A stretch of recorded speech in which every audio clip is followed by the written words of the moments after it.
Halo teman-teman, selamat datang di channel Sharing You.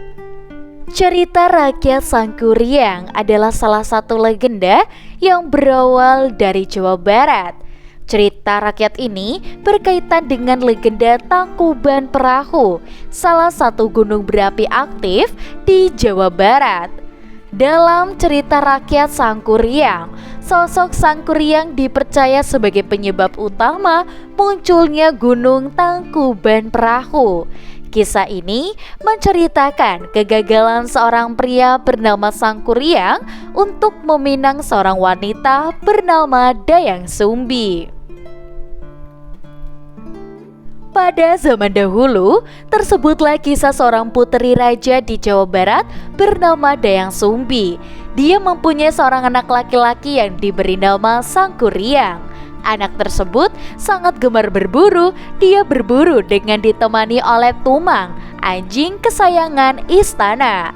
Sangkuriang tidak tahu bahwa anjing itu adalah titisan dewa dan juga ayahnya. Pada suatu hari, Tumang tidak mengikuti perintahnya untuk mengejar hewan buruan. Maka anjing tersebut diusirnya ke dalam hutan. Ketika kembali ke istana, Sangkuriang menceritakan kejadian itu kepada ibunya. Bukan main marahnya Dayang Sumbi begitu mendengar cerita itu. Tanpa sengaja, dia memukul kepala Sangkuriang dengan sendok nasi yang dipegangnya. Sangkuriang pun terluka. Dia sangat kecewa dan pergi mengembara. Setelah kejadian itu, Dayang Sumbi sangat menyesali dirinya. Dia selalu berdoa dan sangat tekun betapa. Pada suatu ketika, para dewa memberinya sebuah hadiah. Dia akan selamanya muda dan memiliki kecantikan yang abadi. Setelah bertahun-tahun mengembara, Sangkuriang akhirnya berniat untuk kembali ke tanah airnya. Sesampainya di sana, kerajaan itu sudah berubah total.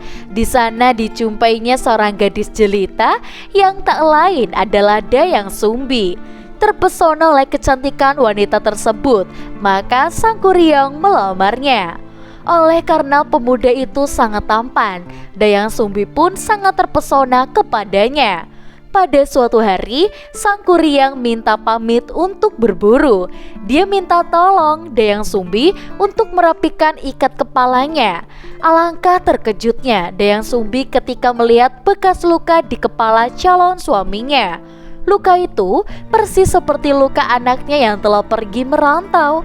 Setelah lama diperhatikan, ternyata wajah pemuda itu sangat mirip dengan wajah anaknya.